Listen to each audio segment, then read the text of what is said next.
Donc, bonjour à tout le monde. Euh, Bonjour. j'ai- Bonsoir, en fait. J'ai un grand plaisir de discuter aujourd'hui, de parler, de débattre au sujet d'astrologie, d'actualité avec notre Bernard Bouchatel, notre astrologue. Bon, moi aussi, votre astrologue, tous les deux les astrologues, d'ISAR aussi, de membres d'ISAR, d'adhérents. Et surtout, on est très heureux de partager avec vous ce qu'on pense, ce qu'on a cherché, recherché, et notre passion pour l'astrologie ce soir. Alors, Bernard, comment ça va? Ça va bien comme tout le monde, confiné, mais avec pas mal de travail. En plus, bon, je vais pas me plaindre, je vis à la montagne, donc le confinement est beaucoup plus facile que pour beaucoup d'autres personnes. Ouais, ouais, bon, nous les astrologues, on est un peu, on est habitués à cette forme de confinement, donc notre vie est un peu isolée du monde. Déjà, on aime beaucoup à rechercher et pour ça, on a besoin de temps et de solitude. Alors, qu'est-ce qu'on va présenter aujourd'hui? Comme on a dit, on va parler de actualité, comme la dernière fois qu'on a fait. Et je vous propose d'écouter d'abord. Euh, Dis-moi, Bernard, c'est toi qui commence ou... Oui, bon, Hein? je vais parler de deux, trois choses, mais Ouais, ce que je voudrais dire, c'est que on est, bon, normalement, oui, hein, c'est l'expérience d'un Facebook Live. oui, Donc, il ne s'agit pas non plus de faire une espèce de démonstration, en tout ouais, cas en ce qui me concerne. Et normalement, vous avez la possibilité de poser des questions. oui, Donc, vous ne vous gênez pas, vous posez des questions, parce que ce qu'il faudrait, c'est instaurer une sorte de dynamique et qu'on puisse, voilà, non seulement, enfin peut-être creuser, explorer, débattre un peu tout ce qui se passe. Voilà. Alors, je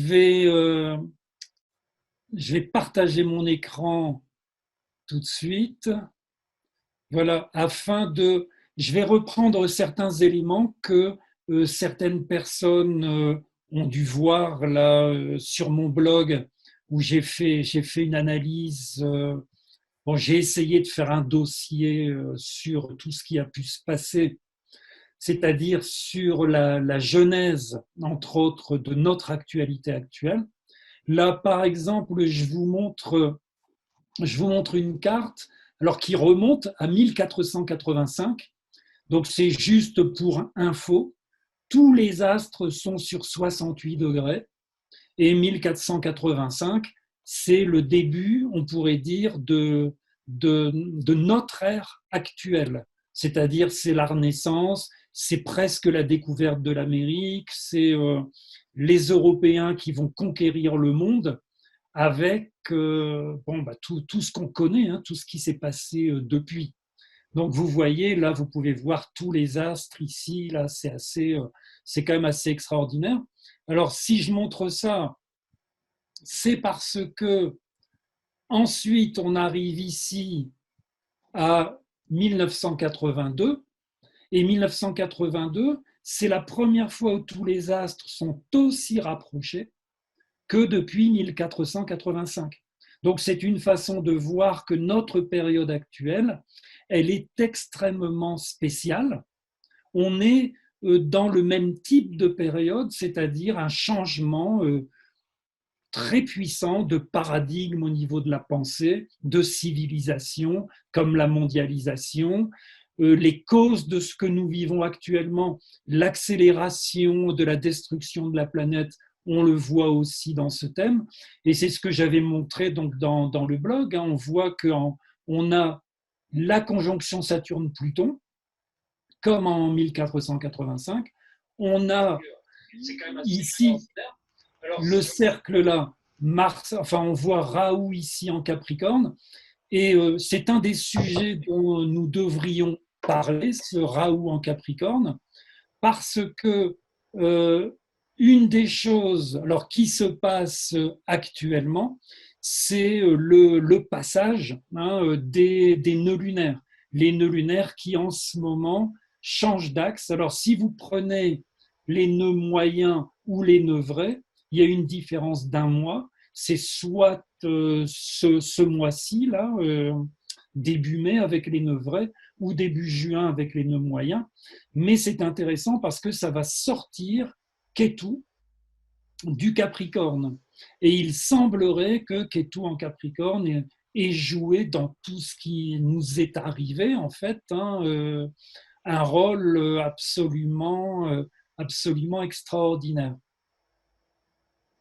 Voilà, là c'est le Ketu vrai, là c'est la carte. C'est la carte de Ketu donc, qui quitte, c'est le 5 mai dans 3 jours, qui quitte le Capricorne. Et c'est le nœud lunaire vrai. Alors, je souligne aussi un fait qu'on voit très bien ici sur la carte, dont j'ai pas mal parlé aussi ces temps-ci, c'est le Kala Sarpa Yoga. Vous voyez que tous les astres sont au-dessus de l'axe des nœuds lunaires. Et on pourrait dire quand même, donc là, on est en ce moment dans une lune qui échappe à l'axe, mais qui va y retourner encore une dernière fois. Le Kala Sarpa Yoga se termine le 25 mai. Mais c'est intéressant de voir que pendant toute cette période de confinement, on a eu par période régulière, c'est-à-dire quand la lune n'était pas présente, tous les astres confinés d'un côté des nœuds lunaires. Parce que ce que j'ai voulu souligner dans mes articles récemment, c'est que nous vivons véritablement une période extraordinaire, une période totalement, totalement spéciale, parce que cette année 2020 est marquée, alors ça commence là en fait fin 2019, et on peut remonter encore un peu avant, mais disons que vous voyez la conjonction Soleil-Lune en Capricorne, éclipse de Soleil, nouvelle Lune en Capricorne, avec Ketu ici, qui est dans la même position qu'en 1982, d'accord? Et nous sommes, ce qu'il faut bien comprendre, c'est que si nous vivons ces choses absolument extraordinaires, c'est parce que fin 2019 et toute l'année 2020 sont des moments où nous avons des configurations astrologiques vraiment extraordinaires.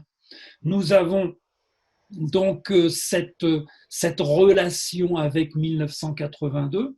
Nous avons les conjonctions Jupiter-Pluton, Jupiter-Saturne, même si elle est exacte seulement à la fin de l'année, Saturne-Pluton. Nous avons le Kala Sarpa Yoga. Nous avons eu l'assombrissement d'une étoile extrêmement célèbre, Bételgeuse, et nous n'avons pas fini. Donc on va peut-être, là je vais mettre cette dernière carte parce qu'on parlera peut-être un peu, en tout cas, de l'avenir. Ouais. Donc, voilà. Donc, ici, cette carte vous montre que nous n'avons pas fini avec les événements extraordinaires. Là, c'est une carte du 21 juin. Donc, le solstice a eu lieu 6 heures avant. Le 20 juin vers 23 heures quelque chose. Là, nous sommes le 21 juin en heure française à 8h41 du matin et vous voyez que le Soleil et la Lune sont conjoints, c'est la nouvelle Lune. Le nœud lunaire nord est conjoint, il y a donc éclipse. Mais ce qui nous intéresse, c'est que cette conjonction se passe à 0 degré du Cancer, c'est-à-dire sur le degré même de l'éclipse. C'est quelque chose de très spécial qui s'est passé une fois en 2001, mais qui souligne à nouveau comme quoi notre année est véritablement spéciale. C'est une année, l'année 2020, qui cumule les événements extraordinaires. Et cette éclipse, voilà, si vous avez des questions, enfin, on peut essayer d'explorer ensemble, c'est ça qui est intéressant, mais il y a quelque chose de très spécial qui se passe. Il faut bien comprendre que, hein, vous connaissez sans doute la mécanique astrologique. La mécanique astrologique, en fait, démarre non pas du bélier comme beaucoup de gens le croient, bien sûr, le bélier, équinoxe, premier signe, tout ce que l'on veut, mais en fait, tout démarre véritablement du cancer. Dans le Thema Mundi des Grecs, c'est le cancer qui est l'ascendant, hein, dans la base zodiacale de l'astrologie hellénistique. Le cancer, pourquoi tout démarre du cancer? Parce que c'est le signe de la lune, qui est la mère, du soleil, donc le lion juste après.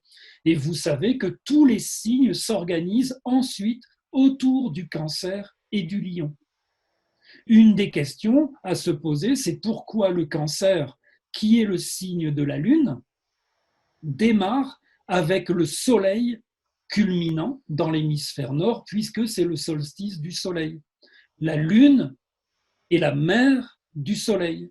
Et ensuite, autour du cancer et du lion, vous avez les gémeaux et vierges, signe de Mercure, vous avez taureau et balance, signe de Vénus, bélier et Mars, bélier et scorpion, signe de Mars, et ainsi de suite. Toute l'organisation zodiacale de notre astrologie démarre du signe du cancer. Et donc avoir en cette année 2020 une nouvelle lune éclipsée sur le zéro du cancer, c'est quelque chose de tout à fait spécial et qui peut aller dans ce sens que beaucoup d'entre nous attendent, c'est-à-dire un renouveau. Parce que c'est bien ce que nous voulons, ce que nous désirons et ce dont nous avons besoin. Et c'est vrai que tous les indicateurs, les nouveaux cycles planétaires, les nœuds lunaires, cette éclipse, tendent à aller vers ce renouveau. En tout cas, cette possibilité de renouveau, et moi je ne vais pas m'intéresser spécialement à un renouveau politique, le renouveau politique devrait être une conséquence d'un renouveau mental, philosophique, c'est-à-dire d'une transformation de la conscience. Voilà, donc on peut discuter de tout cela. Oui, Maintenant, je vais laisser la parole à Yelena. tout à fait. On a des questions pour l'instant. Et par rapport à cette éclipse, éclipse millénaire, on peut dire c'est un événement qui annonce une grande époque pour l'humanité aussi, je pense. Donc, on a deux questions de Daniel Calais et de Daniel Delise. Donc, Daniel Calais, elle dit que, elle demande un Sagittaire, que va-t-il nous apporter? Peut-être. Ketu en Sagittaire. Je pense que déjà le principal, c'est qu'il quitte le Capricorne. Ça peut sembler étrange, mais si on fait l'historique de Ketu en Capricorne, donc depuis, je crois que c'était tout début 2019 ou quelque chose comme ça, je veux dire, on a eu la conjonction avec Saturne, on a eu la conjonction avec Pluton. D'ailleurs, j'ai un peu montré que dans l'été dernier, en septembre, il semblerait que le vrai départ du Covid-19, ce soit septembre, et c'est au moment où Saturne et Ketu sont exactement ensemble à 14 degrés du Capricorne. Ensuite, on a l'éclipse en Capricorne avec Jupiter qui va donner de l'extension, de l'expansion. On a donc une énorme influence de Saturne à cause de ce Ketu en Capricorne. Et on peut se dire, et il faut évidemment que ça fonctionne, que Ketu qui va passer en Sagittaire, eh bien, devrait se montrer plus jupitérien, plus philosophique, parce que Ketu représente des compulsions, il représente même au niveau spirituel l'avidité spirituelle, mais Ketu, c'est le nœud lunaire de la spiritualité. Et en Sagittaire, on peut espérer qu'il va y avoir une sorte d'élévation de la conscience collective après la purification, parce que le Capricorne, c'est Saturne, Saturne, c'est la purification. Jupiter, le Sagittaire, c'est plus la philosophie et l'expansion. Donc on peut espérer qu'après la purification, nous allons avoir une sorte d'éveil philosophique de la conscience collective. Alors, Daniel Délice, elle demande, le nous rentrera en Sagittaire Gémeaux, donc ça va apporter quoi? Donc, je vais parler de ça plus tard, ok? Pour répondre à Daniel.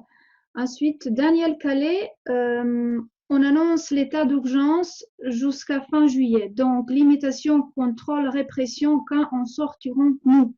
C'est la question pour nous aussi. Oui, là, de ce côté-là, on doit à nouveau comprendre que on a commencé une situation. C'est exactement comme une éclipse. Et on a d'ailleurs deux éclipses. On a celle du 26 décembre et celle donc dernier et celle du 21 juin.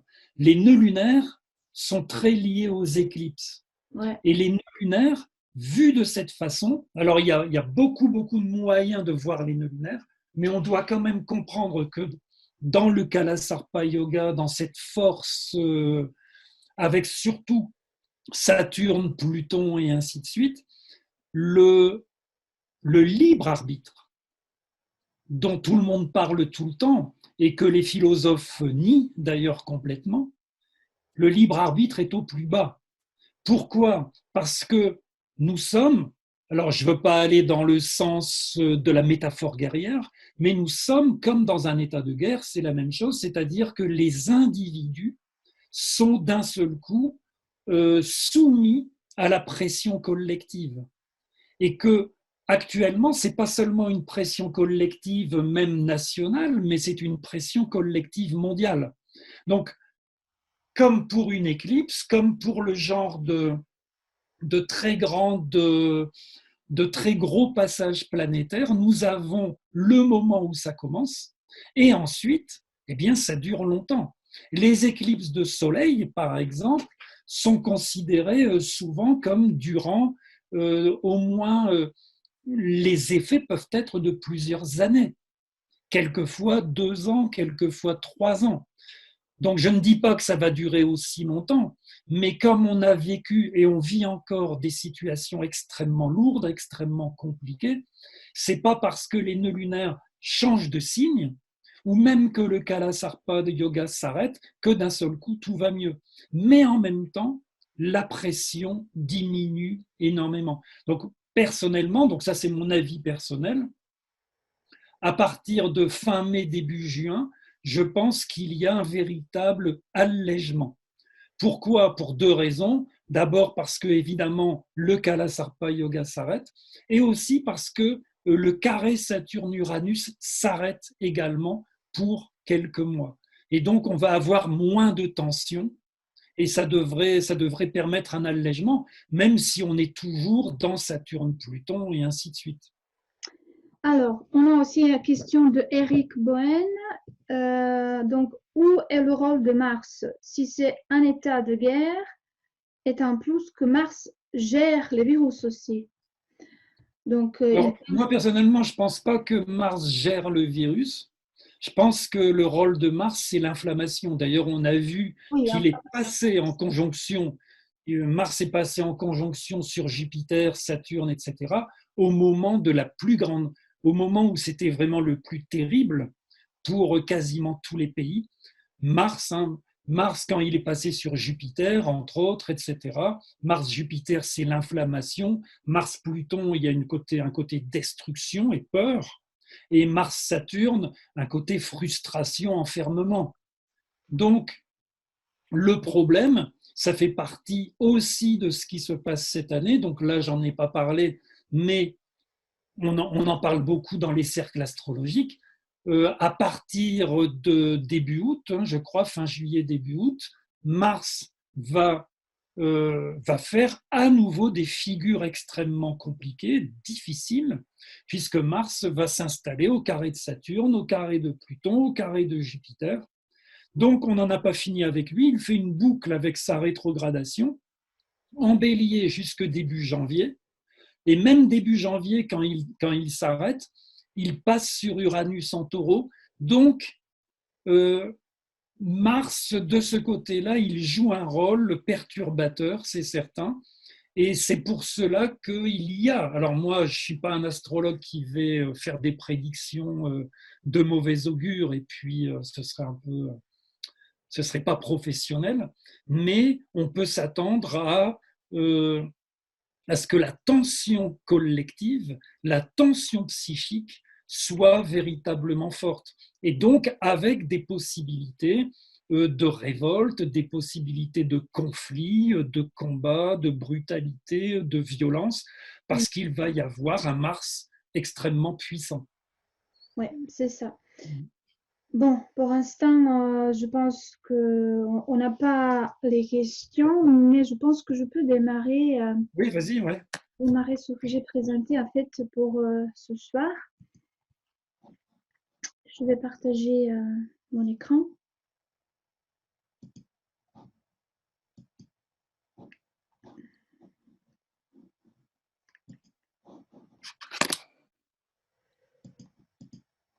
Voilà.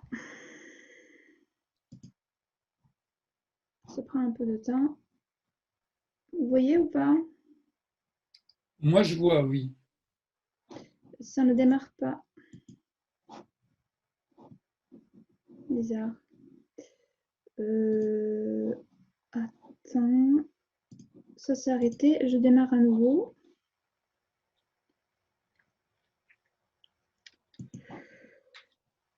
Partage d'écran.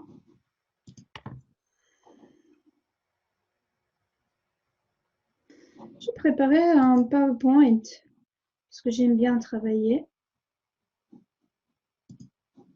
Comme ça. Voilà, voilà. Donc, qu'est-ce que vous voyez? Et là, on voit l'écran, c'est comme tout à l'heure partagé en deux, avec pas de notes écrites à droite. Enfin, on l'a pas en plein écran, Ça quoi. ne va pas comme il faut. C'est plutôt, voilà, c'est ça que je veux partager avec vous. Vous voyez comme ça? Voilà, là, c'est bien, là. Là, c'est bon. Là, c'est bon. Très bien. Donc, alors, ce qui est, moi, j'aime bien parler de choses concrètes. En fait, Bernard Duchâtel, il est extraordinaire dans le sens d'éveil, de transformation, de conscience. Moi, j'aime bien ça, vraiment.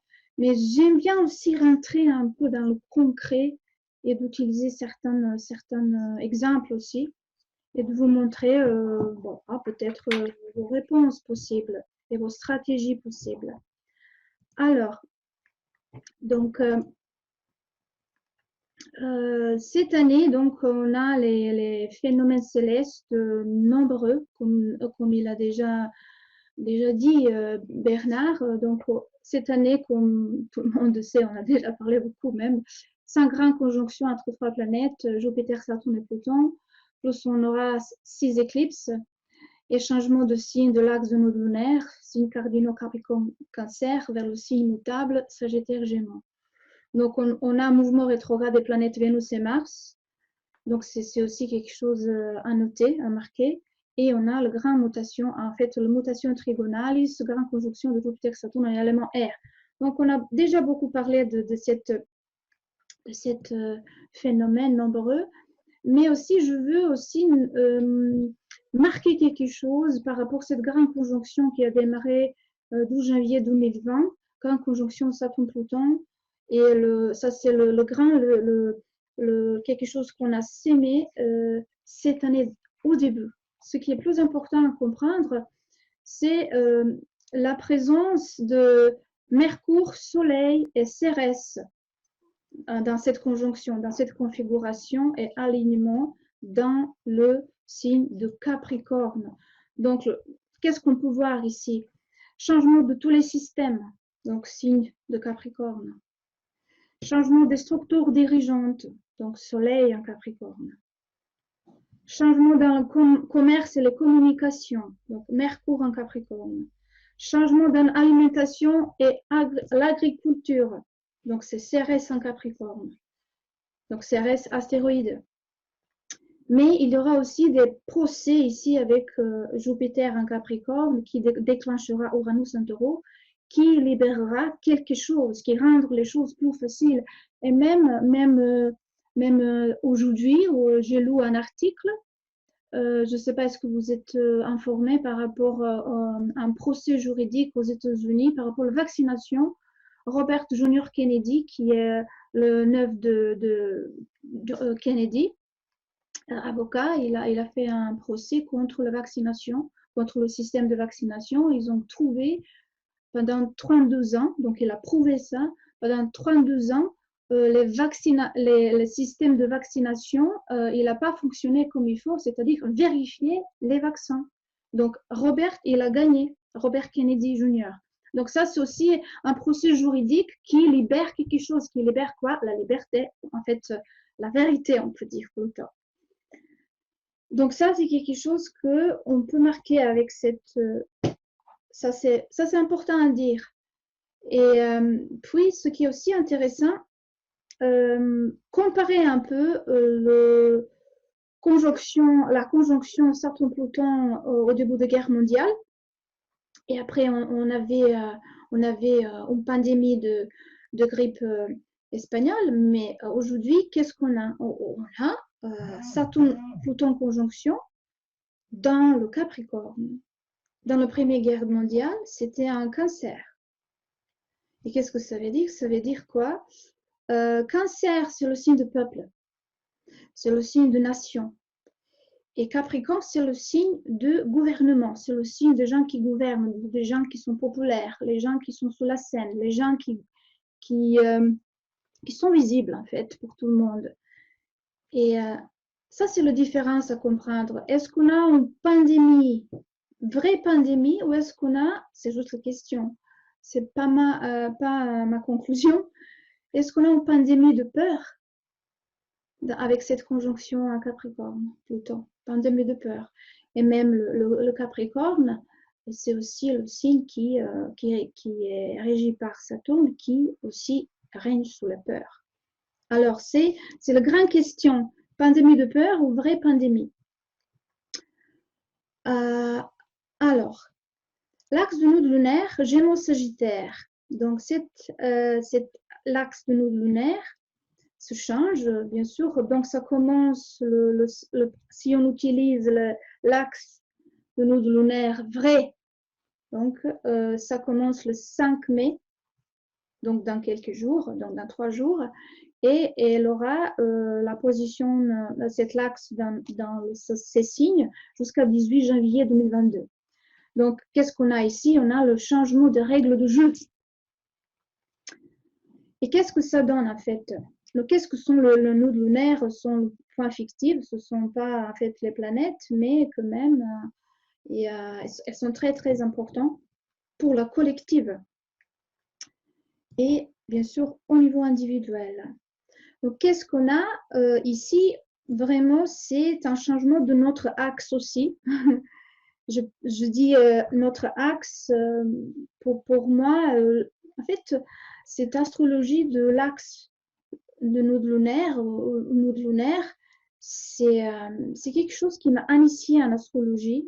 La première fois, quand j'ai rencontré un astrologue qui m'a fait mon thème natal, et il était un astrologue karmique et il m'a parlé de mon axe de node lunaire, donc j'étais très très impressionnée de ce qu'il m'a dit. Et depuis, en fait, dans toutes mes recherches astrologiques, je trouve que l'axe de node lunaire, c'est une colonne vertébrale de notre incarnation. Et toutes les planètes, en fait, ce sont juste les acteurs qui sont là, qui jouent autour de cet axe.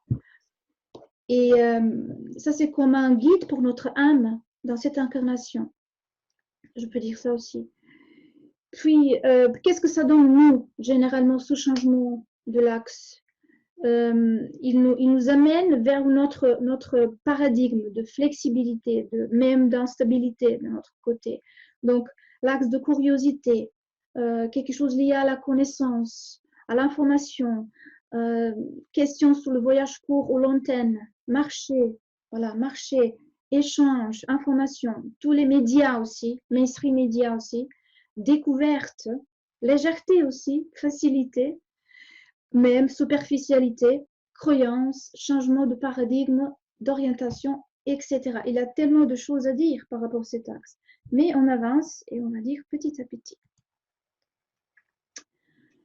Donc moi, quand je regarde ce qui se passe avec un événement céleste, j'ouvre tout de suite le thème astral et je regarde qu'est-ce qu'il me parle de ce thème, en fait, pour faire une forme ou certaines prévisions, voilà, une prévision possible.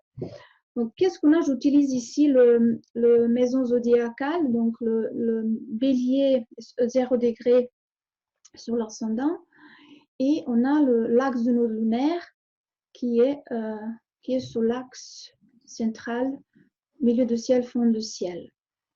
Donc, qu'est-ce qu'on a? Je regarde quoi? Je regarde toujours aussi les aspects vers l'axe et je regarde aussi les planètes qui règnent sur le node lunaire. Donc, par rapport à cette position en milieu de ciel qui est en fait pour tout le monde, parce que cette zodiaque est pour tout le monde. Tout à l'heure, Bernard a parlé de Thema Mundi. Et moi, j'utilise maintenant zodiaque comme ça, donc thème astral pour tout le monde, mais ça joue pour la France aussi. Mais pour tout le monde, on voit le node lunaire sud, il se trouve en conjonction avec le milieu de ciel. Donc ça c'est aussi un axe d'anticie. Dans l'astrologie traditionnelle, ça me parle beaucoup.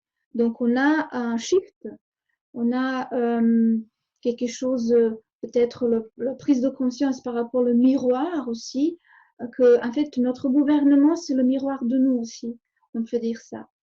Mais regardons maintenant les planètes qui règnent sur node lunaire sud et node lunaire nord. Donc node lunaire sud c'est Jupiter et node lunaire nord c'est Mercure. Pour moi c'est plus important ce Mercure ici parce que il se trouve en conjonction au Soleil. Donc, on peut dire aussi, ils ont fait aussi la conjonction Casimir. Et on a aussi Uranus qui est juste à côté. Donc, on peut dire on a une conjonction. Qu'est-ce qu'on a aussi? On voit un avancement dans le sens d'information, d'apprentissage, de facilité, de légèreté, mais dans le sens qui est pratique aussi. C'est-à-dire, si on a un node lunaire, un Sagittaire, ça parle aussi d'une connaissance, ça parle aussi de quelque chose qui est grande, qui est un peu peut-être dispersé. Mais avec node lunaire nord, avec le maître Mercure en taureau, on peut dire, OK, et quoi ça sert cette connaissance, cette information? Est-ce qu'elle sert à quelque chose? Est-ce qu'il a de vérité dedans? Parce qu'on a Uranus à côté, le soleil. Est-ce que ça me sert vraiment à être conscient de quelque chose?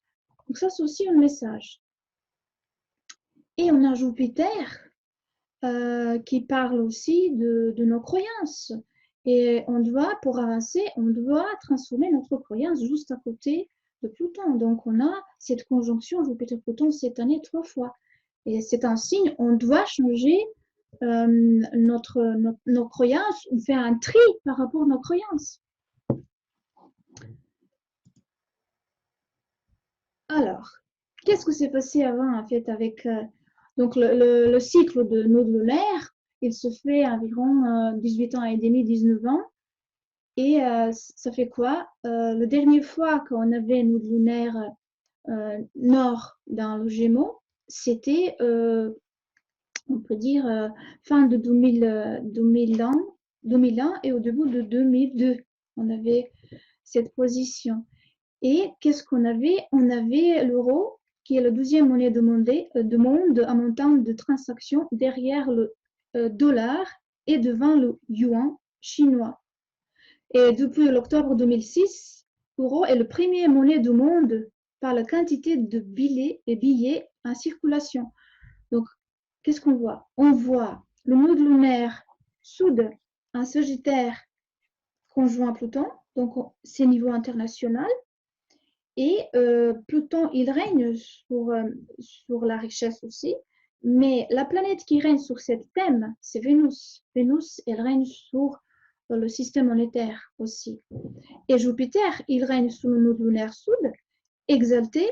Donc, on voit la confirmation que Uro, il est en fait, elle est monnaie du monde qui est très forte, très forte.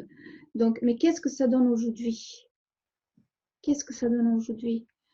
Mais le node lunaire nord, avec lequel on apprend des choses, avec lequel on avance dans la vie, un Gémeaux, planète qui règne, c'est Mercure, qui est aujourd'hui en conjonction avec ces triple conjonctions Jupiter, Saturne, Pluton en Capricorne.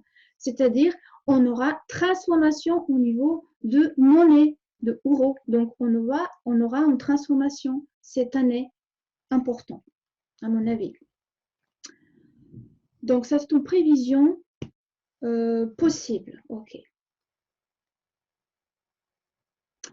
Donc, Saturne en Verseau, cette année, toujours j'ouvre aussi le thème de naissance de rentrée de Saturne, une de notre planète, dans un signe. Et phénomène céleste, il nous parle de, voilà, carré avec Uranus. Donc, ça donne la couleur de cette transition de Saturne en Verseau. Ça donne une couleur. Qu'est-ce que ça veut dire? Ça veut dire qu'on va vivre vraiment beaucoup de changements au niveau social pour se libérer. Peut-être on va vivre beaucoup de changements ou beaucoup de, on peut dire, tensions, beaucoup de conflits pour se libérer. Mais on peut vivre aussi choses qui sont un peu une distance entre nous pendant cette période-là. Donc, une distance peut-être physique parce que le signe Verseau, c'est le signe de distance aussi. Mais pourquoi? Pour se retrouver. Peut-être pour retrouver notre propre cheminement et pour comprendre, c'est-à-dire si je me un peu détache de choses, peut-être je vais comprendre qui suis-je. Voilà. Donc ça, c'est aussi un message. Mais quoi dire en fait en plus par rapport à tout ça? Donc on aura, comme il a dit tout à l'heure Bernard, on a maintenant cette situation de carré entre Saturne et Uranus, et ça parle aussi d'une nouvelle étape dans le néolibéralisme, les projets ultralibéraux et antisociaux, donc qui sont commencés déjà en 1988 avec conjonction entre Saturne et Uranus et qui sont aujourd'hui dans cette carré qui descend, c'est-à-dire ça parle d'une crise majeure et d'une instabilité de tension dans tous les cycles en général, cette carré qui descend après au commencement d'une grande conjonction.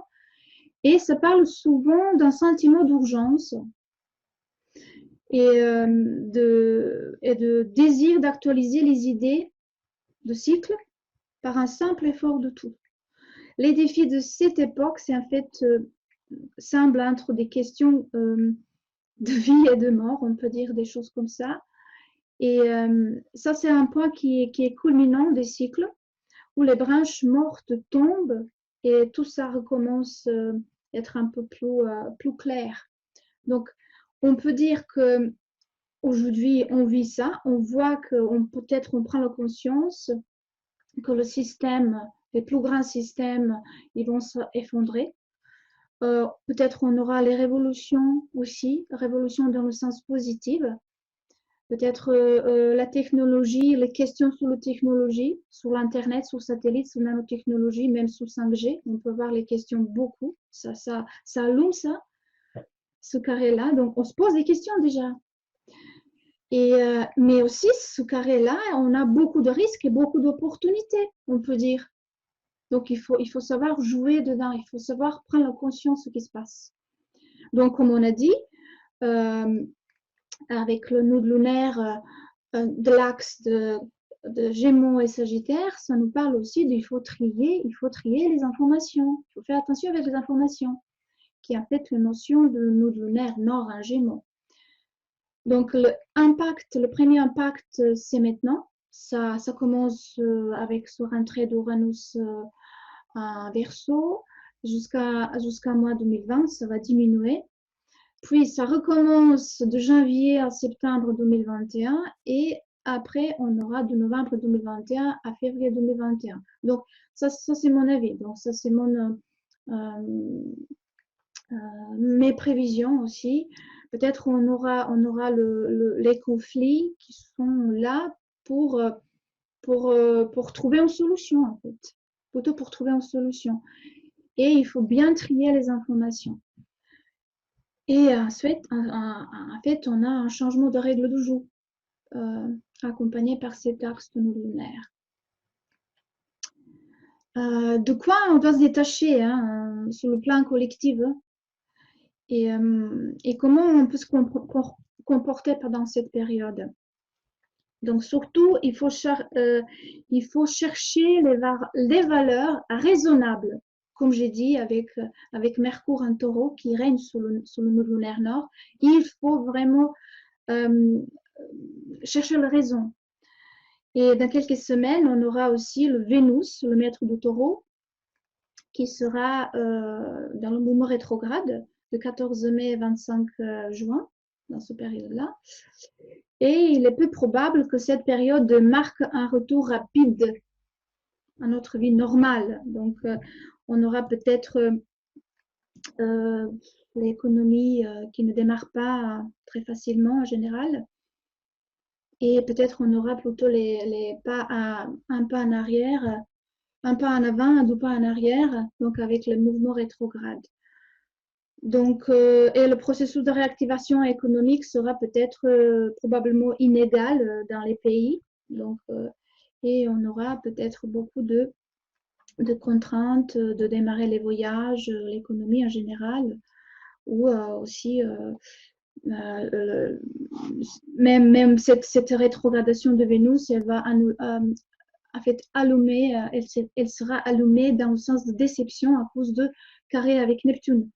Donc, tout ce qu'on peut, tout ce qu'on veut, en fait, on ne peut pas, peut-être. Donc, c'est pas très... on regarde aussi, est-ce qu'on a des questions alors, on n'a pas pour l'instant les questions, excusez-moi. On peut continuer, un peu avancer. Donc, je ne parlerai pas trop de rétrogradation de planètes parce que Vénus, Saturne, Jupiter, ils vont tourner rétrograde dans quelques jours, un mois mai. Donc, d'abord, c'est Saturne, après, c'est Vénus, Saturne le 12 mai, Vénus 14 mai et Jupiter 15 mai. Donc, dans quelques jours, ils vont tourner rétrograde, mais je trouve aussi c'est important ça, ce moment-là. Les planètes rétrogrades, notamment de Vénus, se parlent beaucoup. Alors, comme je dis au début, puis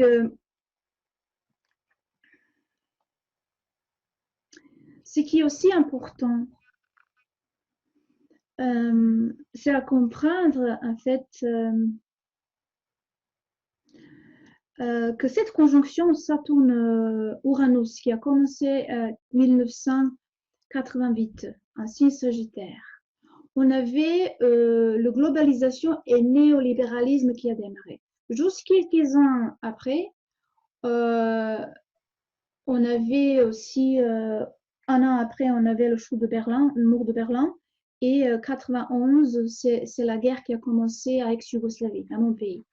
Donc, on avait en fait, commencement de néocolonialisme qu'on appelle aujourd'hui néolibéralisme ou globalisation, et c'est le signe de Sagittaire, quelque chose d'international.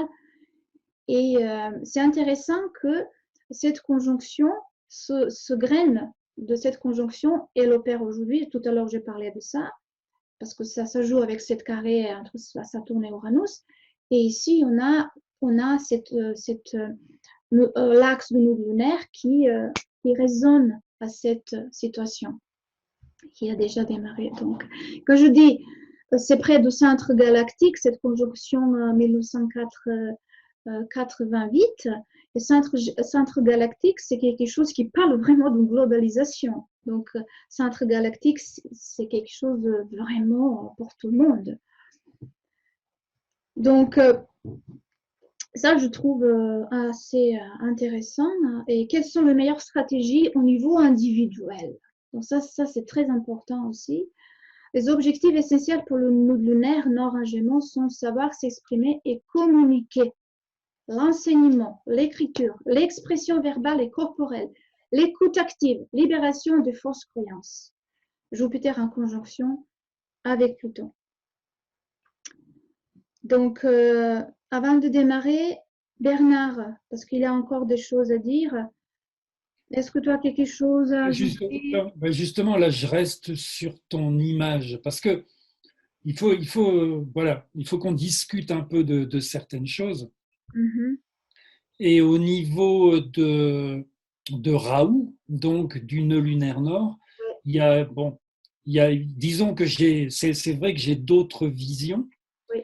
et que Raoult, alors Raoult, on peut d'une certaine façon, donc moi je suis pas du tout dans l'astrologie karmique, mais Moi, par rapport au sens philosophique de Raoult, il faut comprendre que Raoult est lié principalement aux expériences. ouais. C'est-à-dire qu'en fait, on pourrait dire que Raoult a une certaine relation avec Pluton.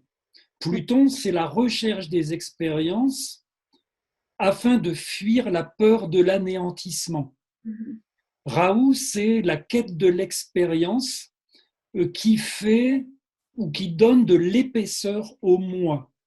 En fait, Raoult est très lié, comme Pluton d'ailleurs, à ce que nous vivons, dans le sens qu'il représente toute cette énergie humaine qui Mm. fait que nous en voulons toujours plus, nous voulons toujours avoir plus d'expériences, mais ces expériences créent de l'anxiété, la peur de ne pas obtenir ce que l'on veut, la peur de perdre ce que l'on a, elles créent de l'attachement, et en fin de compte, elle crée de l'insatisfaction.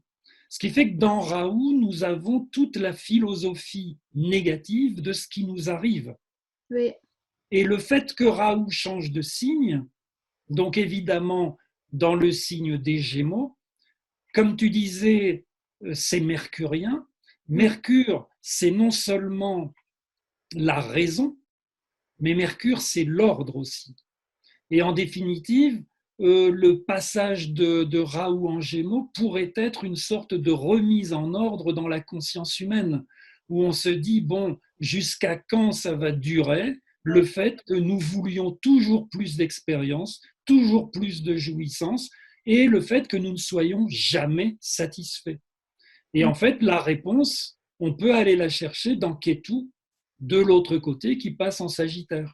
Ouais, ouais. Puisque Ketu, c'est le nœud lunaire qui, alors, vraiment, je prends des hyper raccourcis, mais c'est le nœud lunaire qui nous pousse à la compréhension qu'il faut trouver le détachement, Oui. que nous n'aurons jamais la satisfaction dans l'accumulation des expériences et qu'il s'agit donc quelque part de se détacher du moi, de se détacher de l'ego, de se détacher de la soif des expériences, parce que si nous voulons, enfin, je pense que tout le monde commence à comprendre qu'il faut vraiment changer le monde, et si nous voulons changer le monde, il faut changer ce biais de la conscience humaine, de toujours en vouloir plus, de ne jamais être satisfait.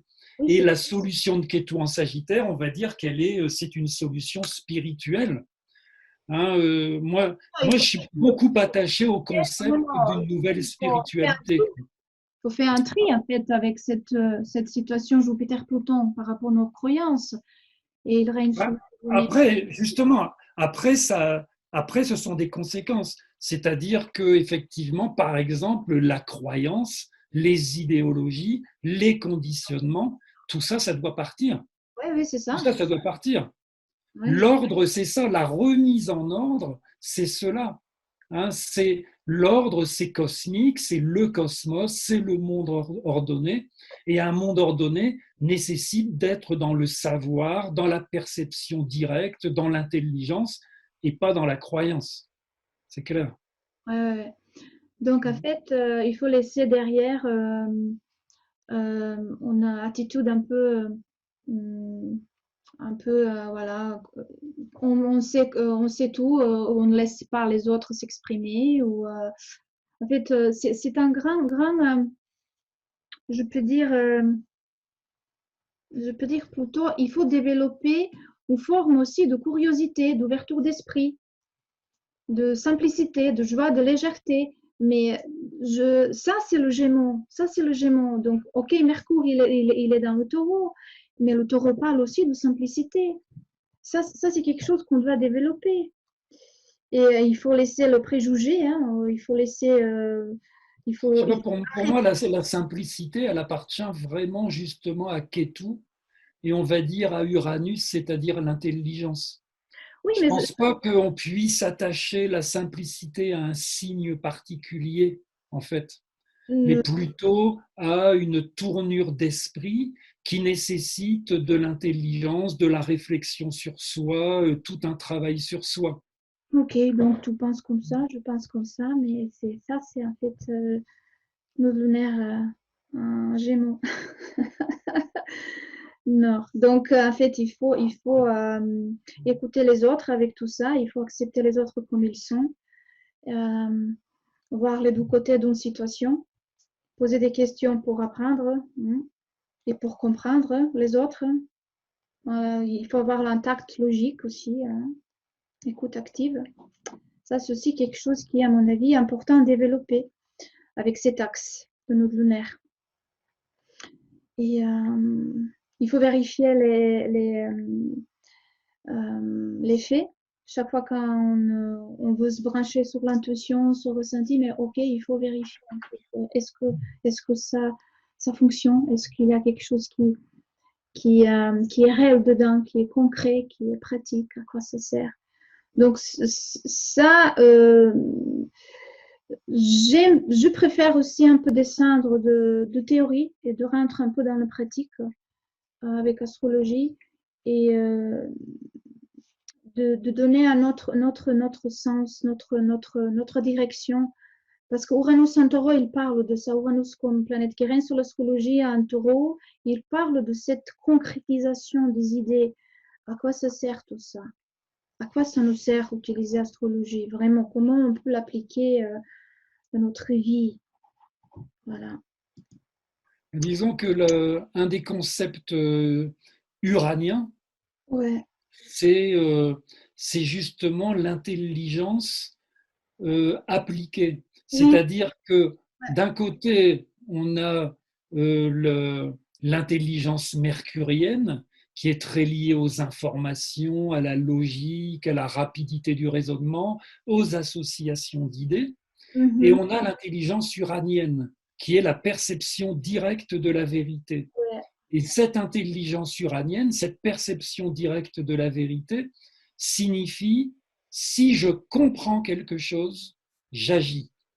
Ça signifie que tant que, tant que je n'ai pas totalement compris intensément quelque chose, et c'est ce qui se passe beaucoup, parce que on sait on a toutes les informations depuis très longtemps. Ça fait des dizaines d'années déjà. Moi, j'ai participé à mon tout premier meeting écologique en 1974 avec René Dumont, qui avait déjà toutes les idées, qui disait déjà tout ce qui allait se passer actuellement. Et la littérature était déjà pleine de ce qui se passe actuellement. Mais il semblerait que nous en restons toujours à une sorte de compréhension mercurienne, c'est-à-dire malgré tout intellectuelle, et que nous n'arrivons pas à être dans cette compréhension uranienne. Et c'est vrai que Uranus en taureau pourrait amener ça, c'est-à-dire, ok, je comprends le danger et donc j'agis. Il n'y a pas de différence entre compréhension et action. Oui, c'est ça. C'est ça. Et moi, je trouve ça quelque chose d'extrêmement bénéfique pour une astrologie appliquée. Pour une astrologie, oh oui, ça fonctionne, oui, ça marche. Donc, c'est ça, tout ce que tu as dit. Hein. Donc, c'est bien, c'est bien. Continuons, hein. Un peu, j'ai choisi ça. Vous voyez, tu vois, Emmanuel Macron et notre lunaire aussi. Donc, ça touche son thème, hein. Ça touche son Mercure, Soleil, Vénus et Neptune. Donc, qu'est-ce que tu peux dire par rapport à ça? Mais justement, alors moi, j'ai aussi évidemment, enfin, comme beaucoup de gens regardent en ce moment le thème d'Emmanuel Macron, et c'est vraiment intéressant de voir Oui, qu'il a Raoult sur Jupiter et Kétou sur le Soleil. Ce qui veut dire que pour moi, vu que c'est le président, donc oublions tous les débats politiques, oui, mais plutôt de se dire que pour le moment, il est un peu symbolique de la conscience collective française, tout à fait. puisqu'il est le président. Et Toujours. notre président se retrouve avec Kétou sur le soleil. Et d'ailleurs, on a vu que dans un de ses derniers discours, il a presque fait œuvre d'humilité, presque en disant oui, moi aussi, il faudrait que je me remette un peu en question. Enfin, il n'a pas dit ça comme ça, mais presque. Mais de l'autre côté, il a Raoult sur Jupiter. Et en fait, c'est le problème non seulement de la France, mais de l'humanité actuellement. Ouais. Parce que Raoult sur Jupiter, c'est justement toujours l'expansion du désir d'expérience, mais Kétou sur le Soleil, c'est une compréhension un peu plus spirituelle, un peu plus OK, si j'allais plutôt vers la simplicité. Et donc, on a dans son thème un peu la symbolique de ce qu'il faut faire et de ce qu'il ne faut pas faire. S'il penche sur Jupiter Raoult, on est mal et l'humanité est mal. S'il pense sur Kétou Soleil, ça peut aller vers plus de sagesse, plus de quête spirituelle, et donc obligatoirement, on pourrait être mieux. Eh bien, c'est pas facile pour notre président, vraiment. Donc, Daniel Delis, elle dit j'adore. Eric Bohen, il a parlé de Eclipse Saros 137. Bon, ça c'est par rapport à l'éclipse. Puis Colette Marcel, Edwige Indre, elle a dit quelle richesse de vous écouter. Puis Eric Bohen, il a mis un commentaire, nous lunaire nord, Raoult, très différent en Inde qu'en astrologie tropicale.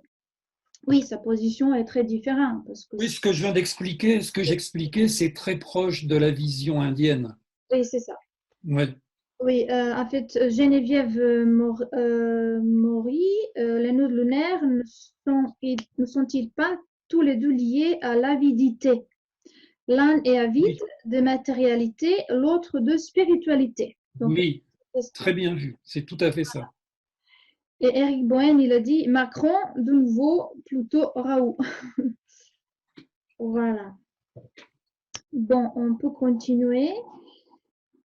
Euh, voilà, qu'est-ce qu'on a? Ça, c'est la première conjonction de Jupiter-Pluton. Deuxième conjonction. En fait, la première conjonction, elle est déjà passée, hein, donc elle parle beaucoup. Donc, est-ce que tu veux dire quelque chose? Attends, je vais en profiter. Alors, attends une seconde. On va essayer de. Je prends l'écran juste une seconde Mhm. parce que, puisqu'on est dans les nœuds lunaires, Oui, donc on va être là. Parce que j'ai fait. Il y a un truc qui peut intéresser quand même tout le monde.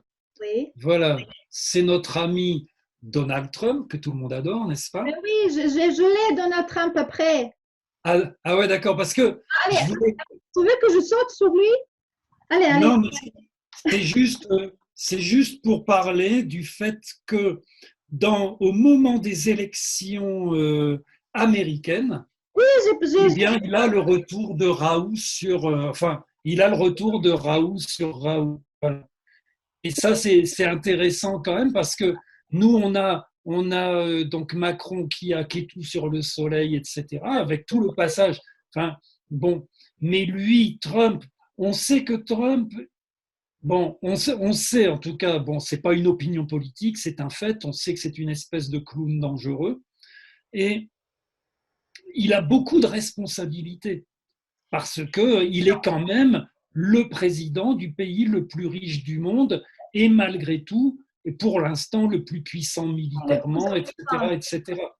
Bon, il a d'énormes responsabilités et c'est intéressant de voir que lui, ça va être Raoult sur le soleil et Kétou sur la lune, puisqu'il est né pendant cette opposition, qu'il est né pendant et ce qui m'a intéressé dans son thème, là, si on regarde bien, alors à très peu de près, parce que là en fait, c'est le nœud moyen.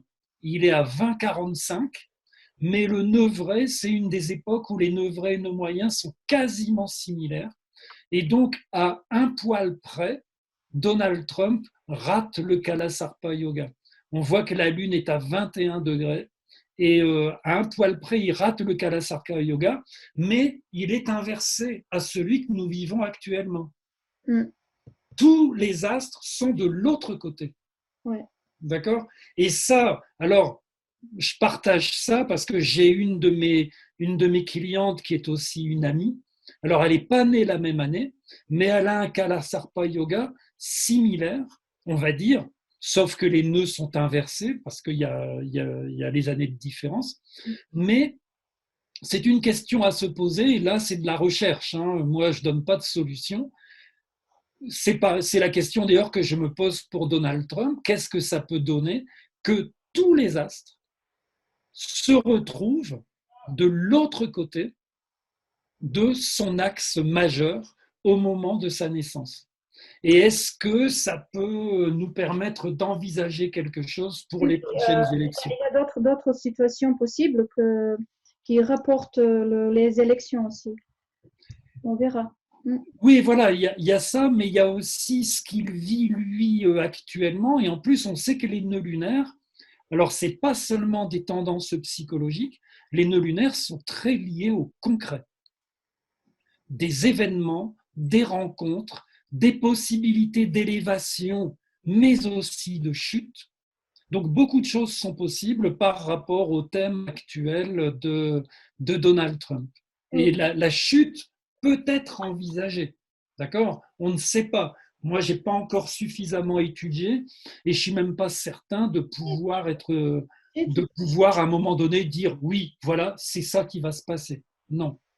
En tout cas, voilà, il y a vraiment quelque chose de spécial, quoi. On peut donner une prévision, plusieurs prévisions possibles, mais on ne peut pas dire ça va se passer comme ça. Ça, c'est pas possible en fait. Bon, je te rends l'écran. Tu me rends mon écran, s'il te plaît. Voilà. Alors, donc, j'étais où? J'étais là. Donc, on est où, hein?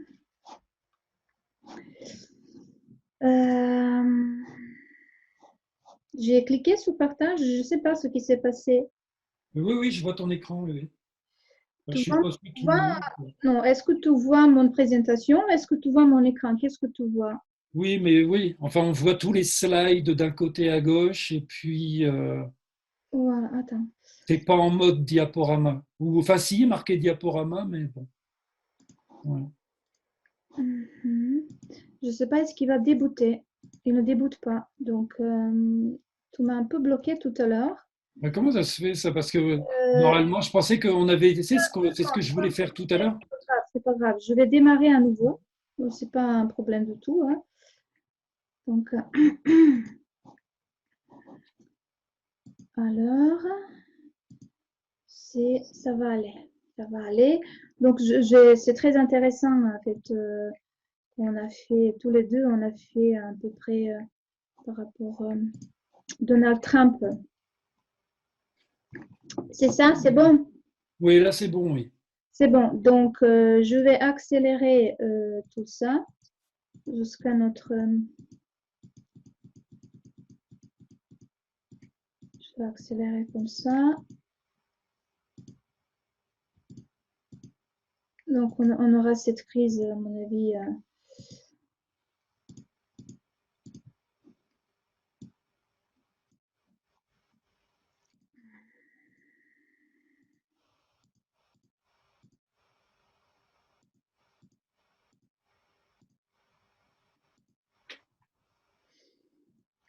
Ça, c'est Jupiter-Pluton 3 fois.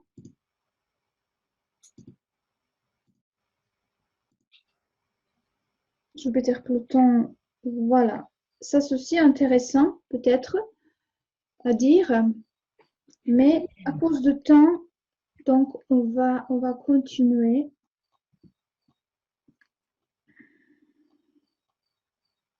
Voilà. Donc, c'est 30 juin. le 12e carré. Et le 3e carré, c'est 12 novembre 2020. Donc, 8 jours après, non, 9 jours après l'élection aux États-Unis. Donc, ce qu'on a, on a une triple conjonction assez forte, Jupiter, Pluton et Saturne. Et on a ce jour de Mars en bélier et qui commence à être un carré déjà en mois août.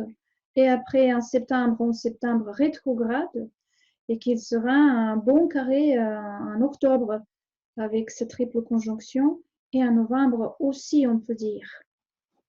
Et au moment de Jupiter-Pluton conjonction, 3e conjonction, on aura Mars en opposition, la Lune et Vénus. Donc ça aussi, ça joue beaucoup. Ça joue beaucoup par rapport au collectif, par rapport à l'économie aussi, par rapport aux tensions aussi, par rapport le système général, tous les systèmes. Mais juste avant, quelques jours, on a Donald Trump. Donc, comment ça fonctionne voilà, c'est ça qui est l'élection. Donc, ce thème qui est juste à côté droite, voilà, c'est le moment de élection 2020, le 3 novembre 2020 à 8 heures, Washington DC. Et qu'est-ce qu'on a d'autre côté? Voilà, tout ce que tu as dit.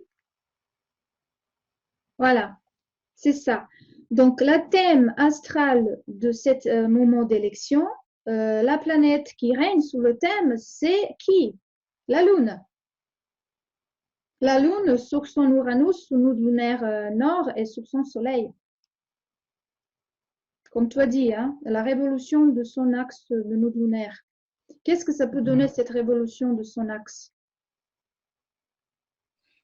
Parce qu'elle se fait sur les deux. C'est toujours le problème avec les nœuds lunaires, quoi. Les nœuds lunaires, ils jouent un rôle ce sont des éléments chaotiques dans l'ordre cosmique.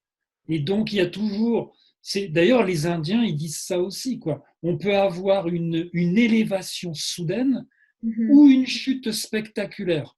Et on peut avoir les deux avec les nœuds lunaires. C'est très frappant.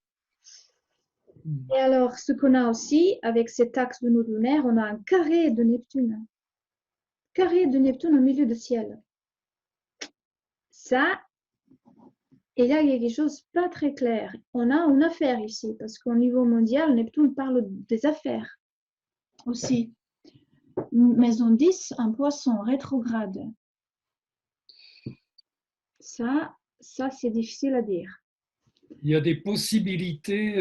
Bon, il faut quand même peut-être pas aller trop loin, mais je veux dire, Raoult est associé aux manœuvres secrètes. Et Neptune est associé à l'illusion, le mensonge et la dissimulation, etc. Bon, donc, j'en dirai pas plus, mais on ne sait pas trop.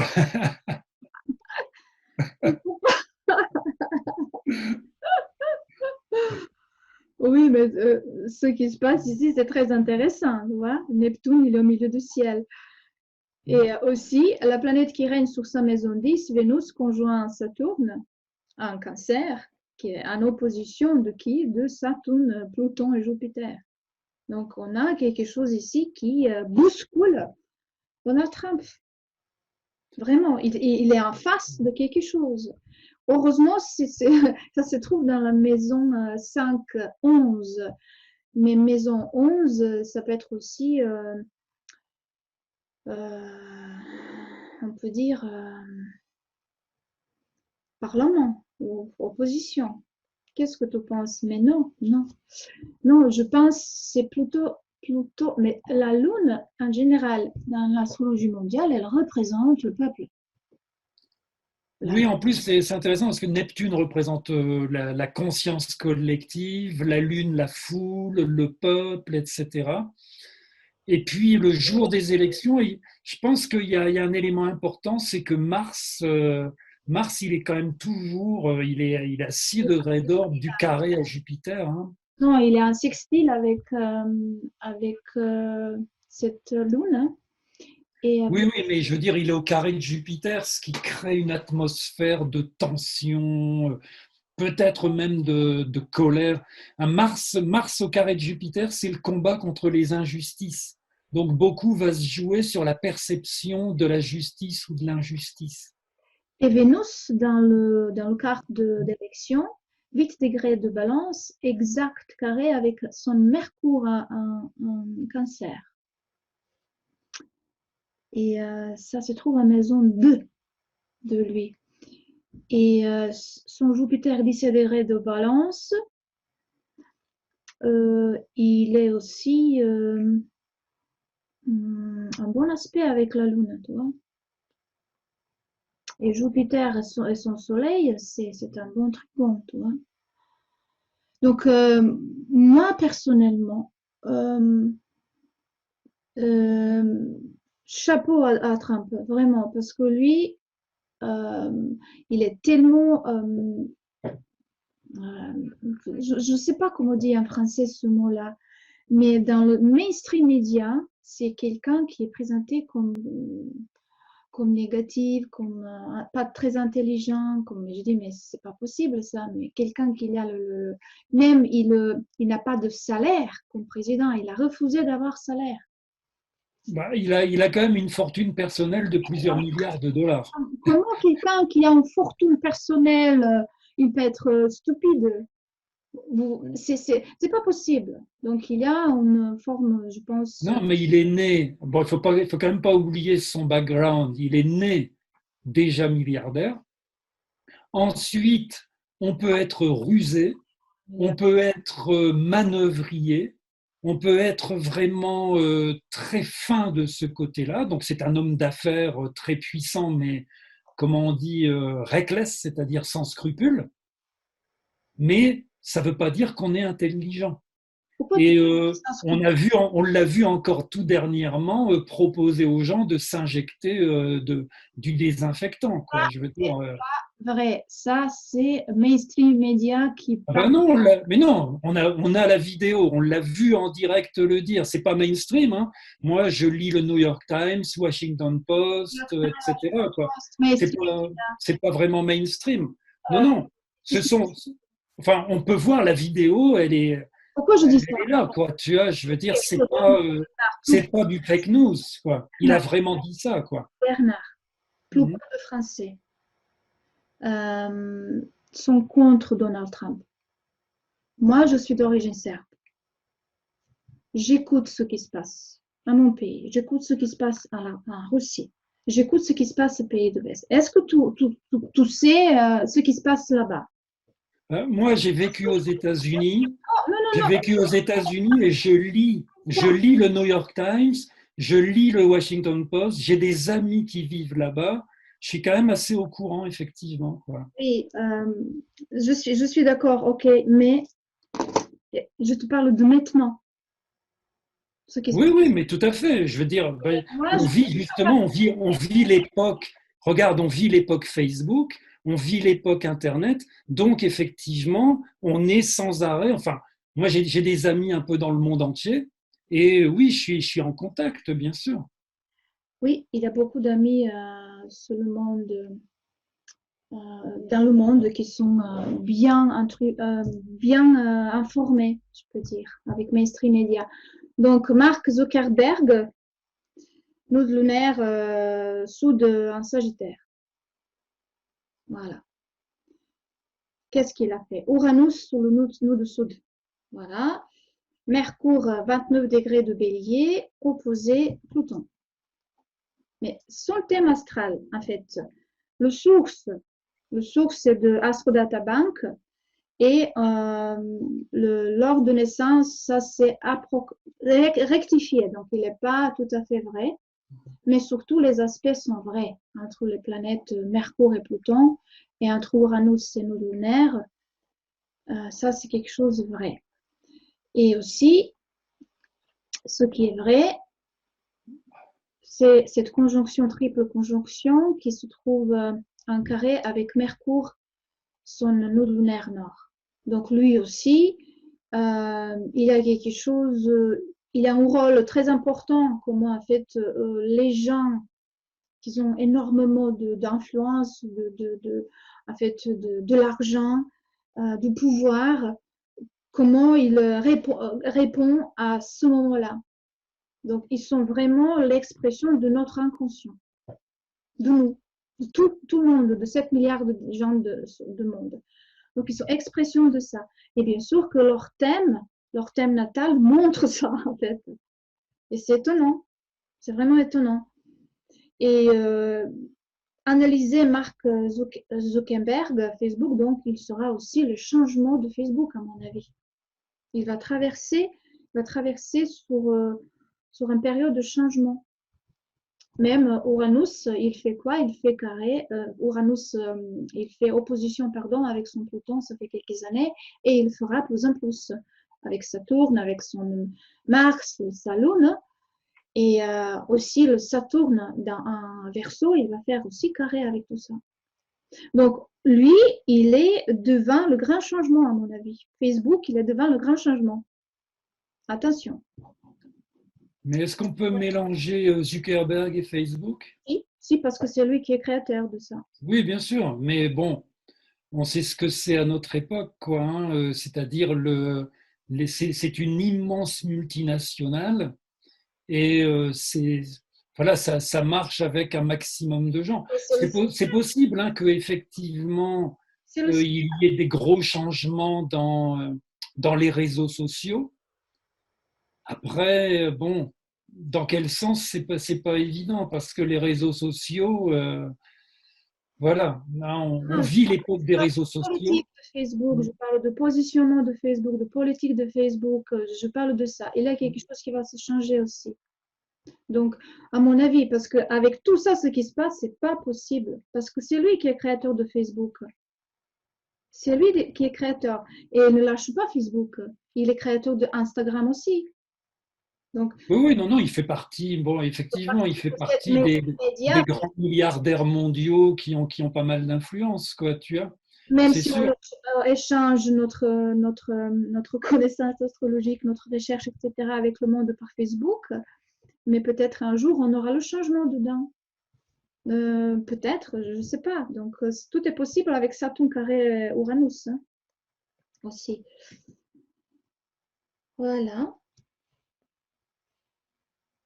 Donc, quelqu'un posait des questions. Sylvie, le Nignol, Macron, les dirigeants économiques et la population. En fait, je ne comprends pas la question. Macron, le dirigeant économique et la population. Ouais. Donc, je ne comprends pas les questions, Sylvie. Donc, Sylvie, elle a posé cette question. Donc, peut-être elle va poser plus tard. Oui, il faudrait préciser un peu. Son question. Donc, et ce qui est intéressant, Mars, il sera aussi en conjonction avec son node lunaire nord. En fait, le maître de node lunaire nord, Mercure. Donc, ça va bouger quelque chose. Il y a peut-être quelque chose qui va se changer, à mon avis. Amazon aussi. Hein. Donc, Amazon ne prévoit aucun profit pour le prochain trimestre. Ça, c'est quelque chose que j'ai lu récemment. Et en fait, lui, il a dit, Monsieur Jeff Bezos, que les bénéfices que l'entreprise va accumuler au printemps serviront à compenser la baisse de productivité, à protéger les salariés des centres logistiques et à mieux payer les employés les plus précaires. Voilà. Donc, ils sont beaucoup gagnés. Donc, ça, c'est aussi cette notion de l'axe de nos lunaires. Parce que Amazon, il est le plus grand, c'est le plus grand société par rapport à l'achat sur Internet. Et c'est le marché, c'est Mercure. Et lui, donc, ce qui est aussi intéressant, la Lune, il se trouve 28 degrés du Sagittaire. Et la node lunaire sud, il sera en conjonction. Voilà. Et aussi, cette conjonction, triple conjonction, Jupiter, Saturne, Pluton, voilà, il sera en conjonction avec son Soleil et Mars.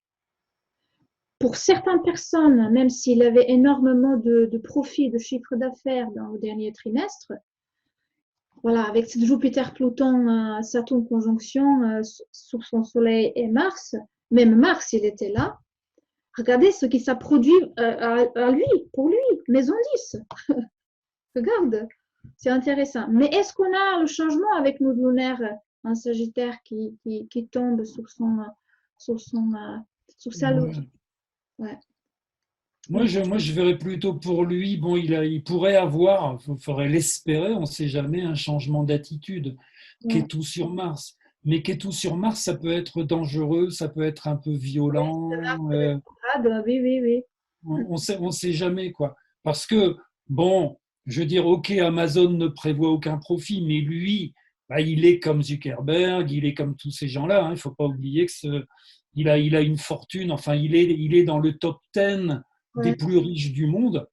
1 milliard ou deux de moins, lui, il ne voit pas la différence, quoi. Tu vois, je veux dire, 1 milliard d'euros, même 10 milliards d'euros, ça ne changera rien à sa vie, quoi. Ce sont des gens qui vivent dans des sphères tellement différentes, hein, que, bon, Oui, oui, oui, oui, donc c'est assez hallucinant d'ailleurs. c'est C'est assez. vraiment hallucinant.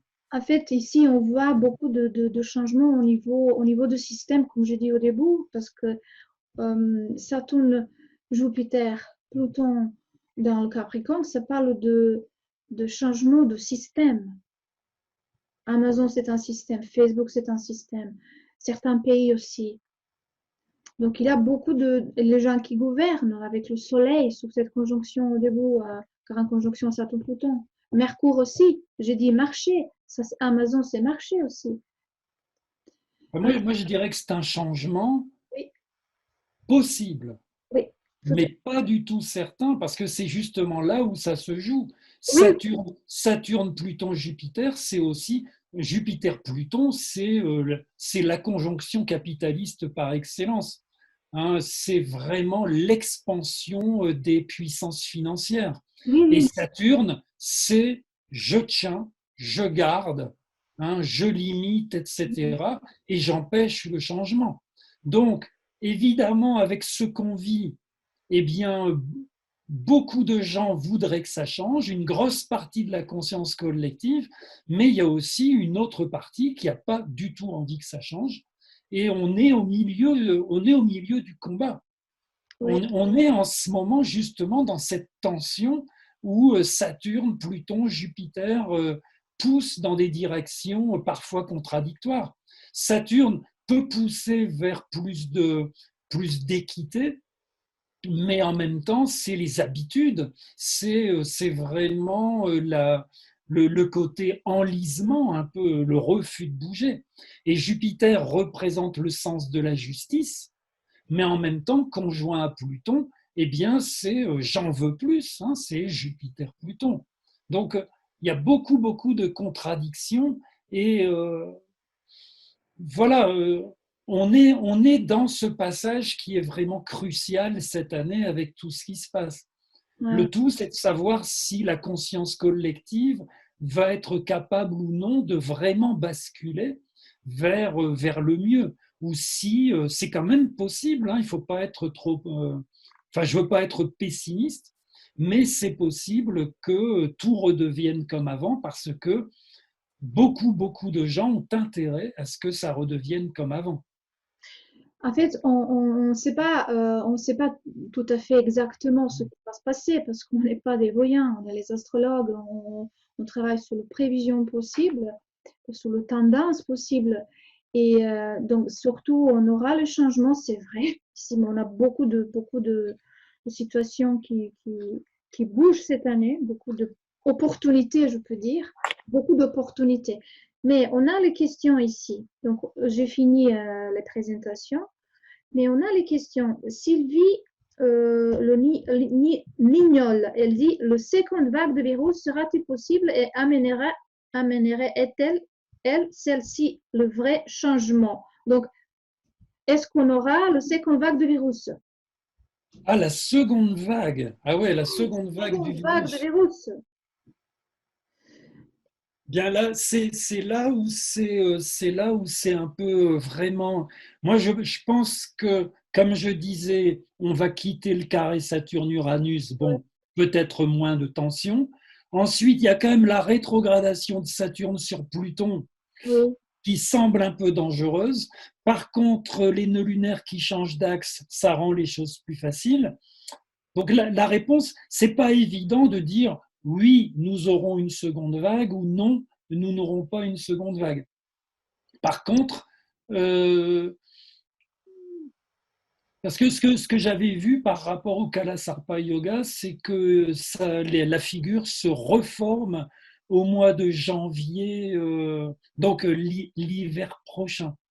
ouais. Donc, si on ne règle pas nos soucis d'ici là, on pourrait retourner dans quelque chose de difficile. Donner une réponse vraiment précise, On ne peut moi pas. je trouve que c'est pas évident. Oui, c'est C'est pas évident du tout. il faut beaucoup, il faut faire beaucoup de recherches en fait. Mais on peut dire ce qu'on pense. Moi, si je me branche seulement sur le mouvement de Saturne à Verseau, peut-être on aura jusqu'à 2023. Mais par contre, Non, mais pour la seconde vague du virus. seconde vague de virus, euh, comme on avait, je pense qu'on n'aura pas. Comme on avait, non, je pense pas. Mais le combat avec ce virus, peut-être ça va continuer. Mais je pense les victimes qu'on avait, non, je pense pas.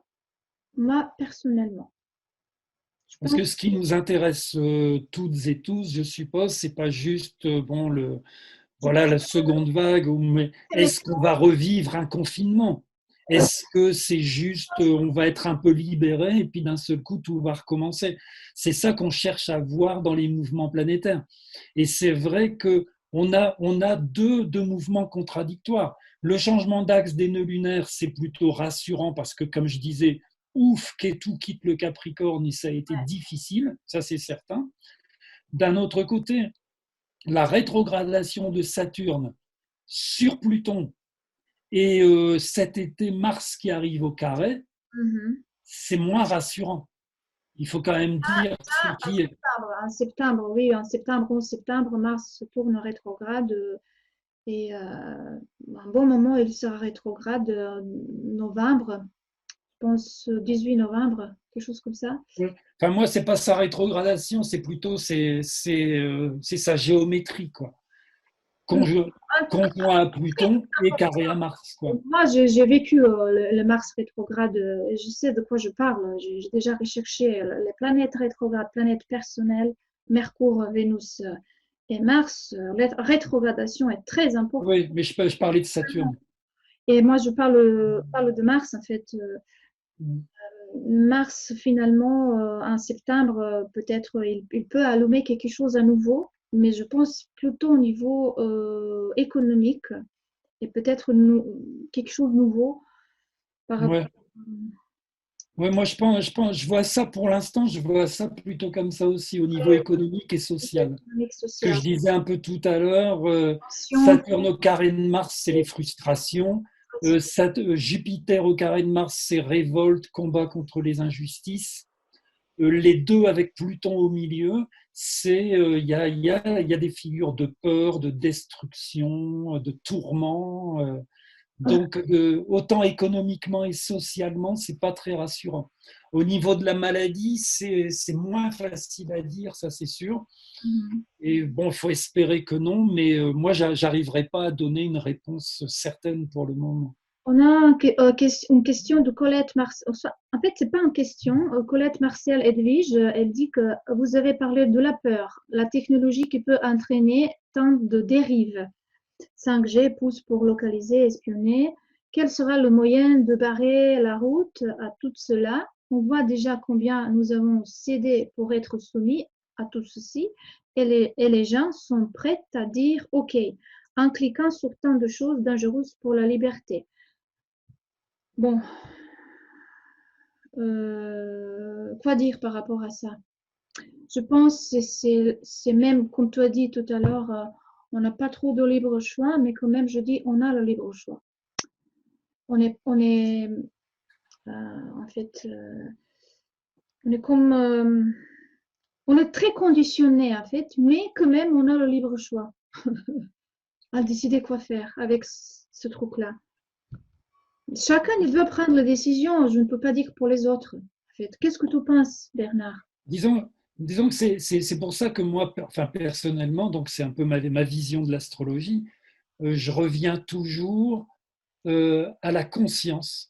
Hein, Ouais, je suis persuadé depuis très très longtemps, j'ai fait un peu de politique comme beaucoup de gens quand j'étais adolescent, et puis j'ai laissé tomber, parce que je considère qu'aucune solution politique n'est viable tant que la conscience humaine est poussée par l'avidité, par la peur, par le désir de domination, et ainsi de suite. Donc c'est là que c'est vraiment là que ça se joue. On parle de libre arbitre. Moi, ma théorie sur le libre arbitre, elle est simple. Ma théorie, c'est que le libre arbitre, il existe, mais il n'est pas donné. Croire que nous naissons avec le libre arbitre, c'est une illusion. Et de ce côté-là, la plupart des philosophes, si vous lisez un peu les philosophes, donc Spinoza ou même donc tous les travaux, les neuroscientistes, c'est encore pire que les autres, ou les psychanalystes, personne ne croit dans le libre arbitre. Personne. Parce qu'il y a l'environnement, il y a la culture sous laquelle on est, il y a les conditionnements qui nous sont imposés, etc. etc. Et aux astrologues, on leur dit, oui, le libre arbitre, qu'en est-il? Et c'est pour ça que ma réponse, elle est plus spirituelle qu'autre chose. Le libre arbitre, il existe, mais vous devez le conquérir. ouais. Et l'astrologie sert, avant toute chose, à conquérir le libre arbitre. C'est à ça que sert l'astrologie. En tout cas, pour moi, c'est son objectif majeur. C'est pas de prédire l'avenir, c'est même pas de faire de la psychologie et d'essayer de mieux se comprendre, c'est de nous libérer, donc de connaître la liberté.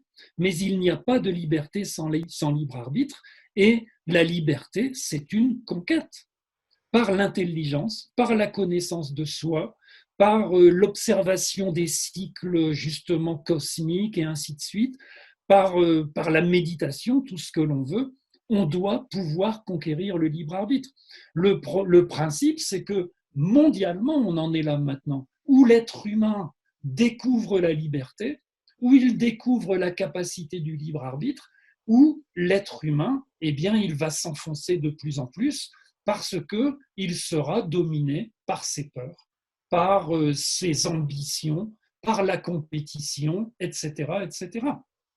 Donc là, c'est pour ça que la solution, elle ne peut pas être politique ou économique. Si on découvre la liberté, si on arrive à conquérir le libre arbitre, eh bien dans ce cas-là, ce sera facile de coopérer, de vivre ensemble, de partager, d'arrêter de détruire la planète, de massacrer les animaux et ainsi de suite. Si on ne le fait pas, on n'a aucune chance. Et c'est là où se trouve le vrai problème du libre arbitre.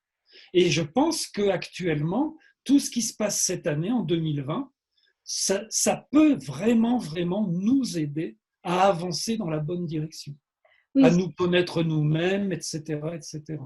ça peut nous aider, mais chacun il a son temps. Donc il faut respecter ça, mais on a une concentration des événements et ça peut être une bonne occasion de prendre conscience d'abord. Mais pour faire tout ça, on doit prendre la conscience. Et, et après cette prise de conscience, on peut se mettre en action. Donc cette année, c'est peut-être une année très importante pour une prise de conscience. Ah, mais totalement, totalement, justement avec tout ce qu'on a vu, là, tous les grands cycles planétaires, avec, avec tout ce que le ciel, hein, le ciel, c'est un lanceur d'alerte. Le ciel, il nous dit, regardez, quand Bételgeuse a perdu plus de 70% de sa lumière, euh, moi, je me suis mis à la place des anciens, des gens qui regardaient le ciel sans arrêt, mais ils auraient été horrifiés. Les Grecs, les Babyloniens, les Égyptiens, même au Moyen Âge, même, enfin, avant l'électricité, tout le monde aurait été horrifié de voir cette étoile qui semblait quasiment s'éteindre. le ciel envoie des signes quelque part. Et là, tous les cycles dont nous avons parlé, le Kalasarpa Yoga, donc le solstice d'été qui va arriver, la boucle de rétrogradation de Mars, ce dont on n'a pas parlé, mais la conjonction exacte de Jupiter-Saturne tout au début Verseau au mois de décembre, tout cela, c'est OK, c'est le moment de vraiment changer. C'est le moment. Et moi, je suis d'accord avec toi quand tu dis en même temps, il faut respecter le temps de chacun. Nous sommes d'accord, sauf que nous sommes en état d'urgence. C'est aussi ça que le virus, que le Covid-19 nous dit. On est en état d'urgence. On ne peut pas continuer. Les collapsologues, comme on les appelle, nous donnent 10 ans. On ne peut plus continuer comme ça, c'est pas possible. Et c'est peut-être pour ça qu'il y a toutes ces concentrations qui se passent à tous les niveaux. Oui, oui, oui, en fait, on a des commentaires. Eric Bohen, il a dit, c'est la combat. Raoult Pluton, c'est beaucoup de contrôle des superpowers, des CIA, Mossad, FBI. Bon, je suis d'accord, hein. Donc, Eric, Oui, je suis d'accord. oui. Ensuite, Marie-Louise Daguerre, elle a dit, je pense aussi, pas de seconde vague. Oui, on n'aura pas de seconde vague comme on avait, mais on avait plutôt la mesure à appliquer contre le virus. C'est-à-dire distance, faites attention. On est encore dans cette crise sanitaire, il faut faire attention. Des règles, en fait, chaque pays, peut-être, elle va avoir ses propres règles. Euh, Ensuite, Marie-Louise, elle a dit, Marie-Louise Daguerre, mais on n'a pas fini. Encore des périodes de restriction. Voilà, c'est ça. Mais Ouais, c'est sans clair. confinement. Bon, je suis d'accord qu'on n'aura plus de confinement. Parce que confinement, c'était bien lié à cette yoga que tu as parlé. Ah ça, oui, oui, ça a beaucoup, ça a donné beaucoup plus d'importance en fait à Saturne, Pluton, donc aux limitations, quoi. Eric Bohen, après, il a dit, et Mars sera plus clair en magnitude en septembre-octobre. Donc, c'est quelque chose de plus clair, c'est-à-dire plus positif. Je pense qu'Eric, il a pensé de ça. Puis, il a dit, mais 5G, il n'a pas de choix. Eric, il a dit ça. Je ne comprends pas, mais on a de choix, en fait.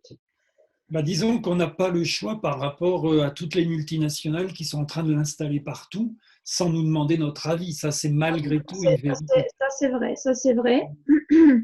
Catherine Geffray, elle a dit comment éveiller les consciences sans passer par la politique est une révolte contre ses dirigeants.